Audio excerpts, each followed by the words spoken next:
commençons d'abord dans les territoires des Rutshuru, comme je le disais, bien sûr, les rebelles du M23 soutenus par Kigali ont comme dans leurs habitudes attaqué les positions des résistants Wazalendo du groupe SNC FDP dans la chefferie de Bwito, territoire de Rutshuru.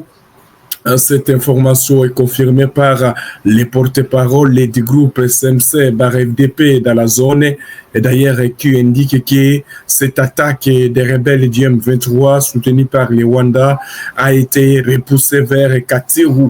Nous sommes dans la chaîne de Gaza. Une autre attaque s'est passée du côté de Mugogo, dans la localité de Kifulo, dans le groupement de Tongo, où les Wazalendo ont repoussé de nouveau cette attaque. Vous devez retenir que les Wazalendo affirment avoir repoussé toutes ces attaques et que des affrontements corps à corps ont eu lieu. Nous allons parler de ces affrontements toujours qui se passent dans la chefferie de Bwito ces derniers temps, mais pour en parler plus, je vais récupérer M. Héritier Gachegou, porte-parole des résistants Wazalendo dans la zone, d'ailleurs, qui va nous faire les points sur la situation de ce lundi 7 juillet 2025 sur les différentes lignes de fraude dans le territoire de Rutshuru, plus précisément dans la chefferie de Bwito, où les rebelles ne cessent d'attaquer leurs positions. Bonsoir, Monsieur Héritier Gachegou. Nous voulions savoir la situation qui se passe dans le territoire de Rutshuru, plus précisément dans le territoire de Bwito, dans la chefferie de Bwito, c'est lundi 7 juillet 2025. Voilà, donc on va récupérer M. Héritier Gachegou, toujours au porte-parole des résistants Wazalendo, qui est en ligne.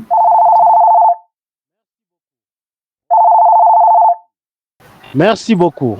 En fait, ce lundi, le 7 juillet 2025, les affrontements ont été toujours intensifiés dans quelques zones contrôlées par les Wazalendo de SNC FDP. Nous sommes là, nous avons toujours eu ce courage de faire ce que nous devons faire en faveur de la nation. Bien sûr, l'ennemi il nous a attaqué, ça c'est connu, puisqu'il nous attaque toujours. Nous l'avons repoussé, et puis côté Katiru, dans la chaîne de Gaza, nous avons fait un affrontement de corps à corps avec lui, nous l'avons repoussé vers côté Mweso. Il avait l'intention de pouvoir quitter Kichanga vers Bukombo. Il a été un peu phagocyté. Aujourd'hui, maintenant, à cette heure, nous sommes en train de nous affronter côté Mugogo. C'est dans la localité de Kifulo, groupement de Tongo, toujours dans la chefferie de Bwito en territoire de Rutshuru. Puis malheureusement, l'ennemi a fait des boucliers humains. Il a amené beaucoup de civils qui sont venus de Rusekera, de Kanaba, de Mulimbi, un peu partout, même à Kabizo, pour incendier les villages, les décombres restantes de village de Mugogo. Il est en train d'incendier ce village de Mugogo. Il a amené beaucoup d'innombrables civils, autour de 3000 civils. Comme quoi c'était un salon communautaire pour détruire, incendier lamentablement toutes les maisons de ce village de Mugogo et défricher les bananeraies. Donc le bananerai qui se trouve dans la zone. Et donc c'est vraiment une grande violation ou abus des droits de l'homme de la part de 1-23. Quand vous faites la guerre et puis vous utilisez des boucliers humains, des civils comme des boucliers humains. Et donc le CMC, dans son devoir de pouvoir protéger les civils, on sait que ces civils sont venus pas par leur sein, ils sont venus parce que c'est par imposition. Et d'ailleurs, les bananiers qui sont en train d'être défrichés par le 1-23 en utilisant ces civils, ce sont des bananeraies qui appartiennent à des civils et qui servent à des aliments, à la nourriture des enfants de ces familles. Donc, les civils les font par contrainte, sous surveillance ourdie des éléments de 1-23. Et donc, nous sommes en train de faire tout pour que nous puissions protéger ces civils, mais nous dénonçons cet état des choses, cette manière de faire par le 1-23.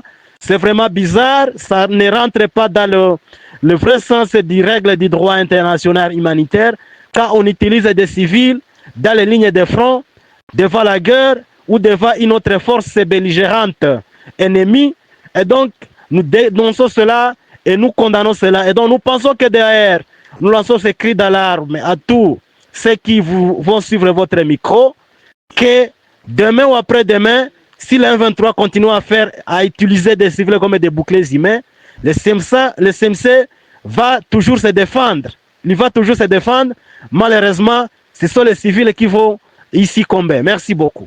Vous devez retenir qu'il y a d'autres affrontements ont eu lieu toujours du côté du territoire de Rutshuru, chers téléspectateurs d'Afro Info 243. Bien sûr, il y a eu des affrontements encore hier dimanche, ces hostilités entre les rebelles du M23 et les Wazalendo ont particulièrement secoué les groupements de Kihondo, Bambo et Bukombo.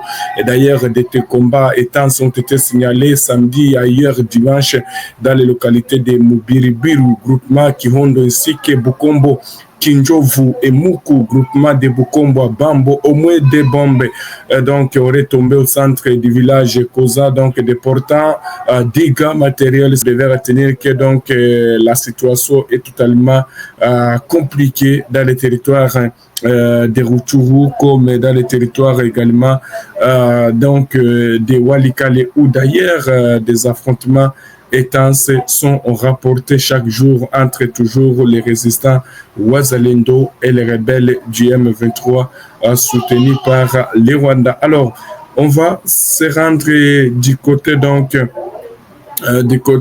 de Walikale, où il y a eu aussi des affrontements, chers téléspectateurs d'Afro Info 243.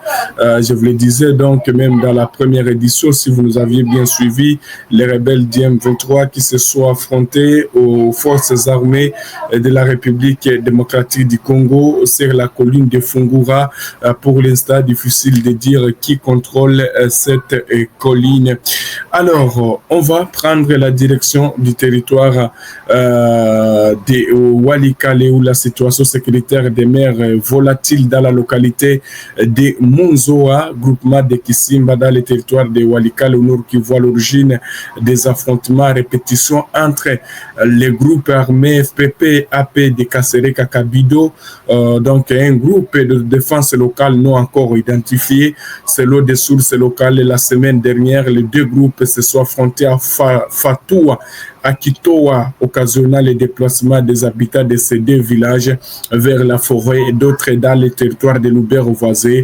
Nos sources renseignent que depuis la disparition de Kasereka Kabido, leader du groupe armé FPP Barapé, donc qui était donc accusé de collaborer avec les rebelles du M23, ces hommes se rabattent sur la population locale pour les venger, ainsi pour faire face à cette menace.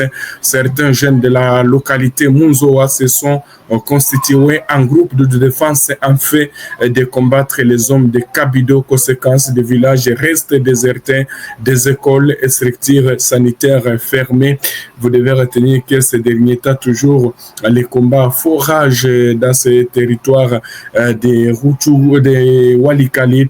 Cette situation vient accentuer la vulnérabilité de la population toujours locale qui vit sous les joues des groupes armés depuis plusieurs années, pendant que la population locale voulait se rattraper sur les plans socio-économiques. Elle est de nouveau contrainte d'abandonner la zone faute de sécurité. La notabilité locale plaide pour le renforcement des dispositifs sécuritaires dans cette zone afin de permettre à la population de déplacer, de regagner les bercailles. C'est ce que vous devez retenir, chers téléspectateurs d'Afro Info 243, concernant donc ces affrontements qui se passent. Mais sur les lignes de front, les forces armées de la RDC sont totalement vigilantes, comme mais aussi les résistants Wazalendo. Et d'ailleurs, cela montre cette détermination des forces armées de la République démocratique du Congo. Dans ses propos également de ces militaires des forces armées de la RDC sur les lignes de front, donc les militaires des forces armées de la République démocratique du Congo aussi, qui restent en tout cas très engagés pour mettre fin à cette guerre d'agression qui secoue la République démocratique du Congo. C'est ce que vous devez retenir, chers téléspectateurs d'Afro Info 243, concernant ces affrontements qui se passent. Nous sommes arrivés à la fin de cette édition. Merci à vous de nous avoir suivis jusqu'ici. Si vous avez apprécié ces contenus, n'oubliez pas de vous abonner à notre chaîne, d'activer la cloche de notification pour ne rien manquer de nos prochaines vidéos. Likez et partagez cette vidéo. On se retrouve très prochainement. À bientôt.